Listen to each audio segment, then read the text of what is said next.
आमीन। उसी गरीब चेहरे यीशु के पास आकर पूछने लगे कि स्वर्ग के राज्य में बड़ा कौन है।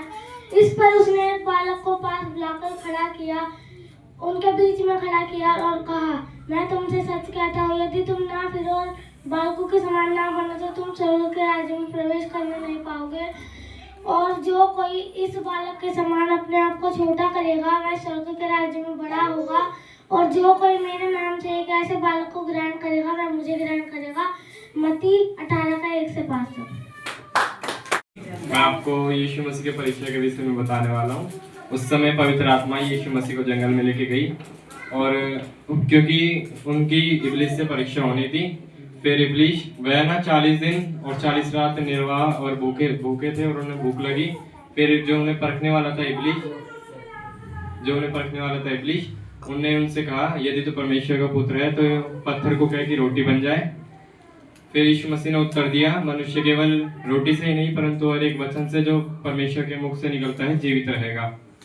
फिर इब्लीस ने यीशु मसीह को पवित्र नगर में ले गया और मंदिर के कंगूरे पर खड़ा किया और कहा, अपने आप को यहाँ से गिरा दे यदि तो परमेश्वर का पुत्र है, क्योंकि लिखा है कि वह तेरे विषय में अपने स्वर्गदूतों को आज्ञा देगा और वह तुझे हाथों हाथ उठा लेंगे और तुझे पत्थर से ठेस नहीं लगेगी। फिर यीशु मसीह ने उत्तर दिया, यह भी लिखा है कि तू अपने प्रभु परमेश्वर की परीक्षा ना करना।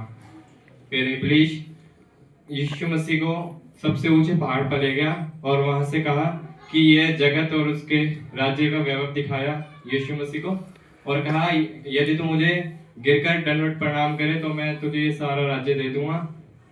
फिर यीशु मसीह ने कहा, हे शैतान दूर हो जा, क्योंकि लिखा है तू केवल अपने परमेश्वर को ही प्रणाम कर और केवल उसी की उपासना करना।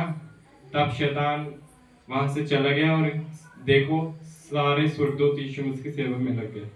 सबको जय मसीह की।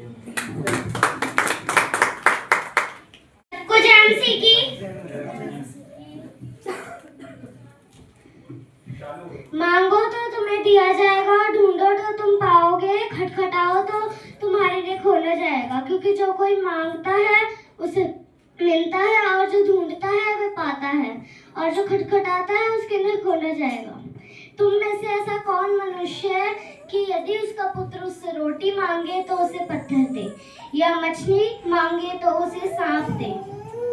अतः जब तुम बुरे होकर अपने बच्चों को अच्छी वस्तुएं देना जानते हो तो तुम्हारा स्वर्गीय पिता अपने मांगने वालों को अच्छी वस्तुएं क्यों ना देगा। इस कारण कि तुम चाहते हो कि मनुष्य तुम्हारे साथ करे, तुम भी उनके साथ वैसा ही करो, क्योंकि व्यवस्था और भविष्यद्वक्ताओं की यही शिक्षा है। मत्ती 7:7-12। मैं आप सभी को अब अपना वचन सुनाने जा रही हूँ। सबको जय मसीह की। जय मसीह की। मैं तुमसे ये सच सच कहता हूँ, जो विश्वास करता है अनंत जीवन उसी का है। सभी को जय मसीह की। जय मसीह की।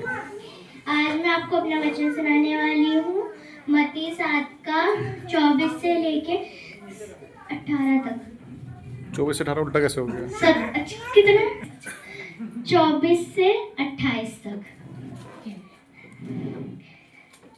इसलिए जो कोई मेरी ये बातें सुनकर उनको मानता है वह उस बुद्धिमान मनुष्य के समान है जिसने अपना घर चट्टान पर बनाया और मैं बरसा, बाढ़ें आई और आंधियां चली उस घर से टकराई, वरन वो घर ना गिरा,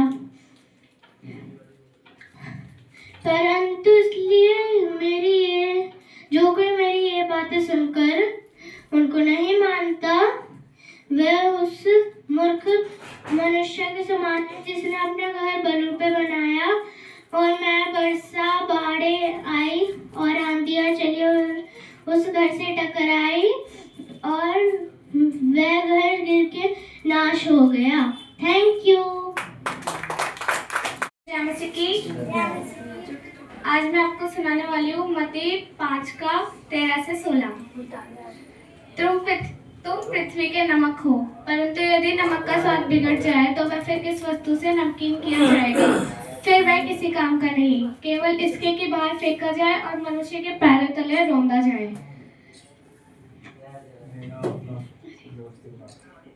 तुम जगत की ज्योति हो, जो नगर और पहाड़ पर बसा हुआ है, वह कभी छिप नहीं सकता, तब उससे घर के सब लोगों पर प्रकाश पहुंचता है। उसी प्रकार तुम्हारा उजियाला मनुष्य के सामने चमके, कि वे तुम्हारे भले कामों को देखकर तुम्हारे पिता की जो स्वर्ग में है बड़ाई करे। Thank you.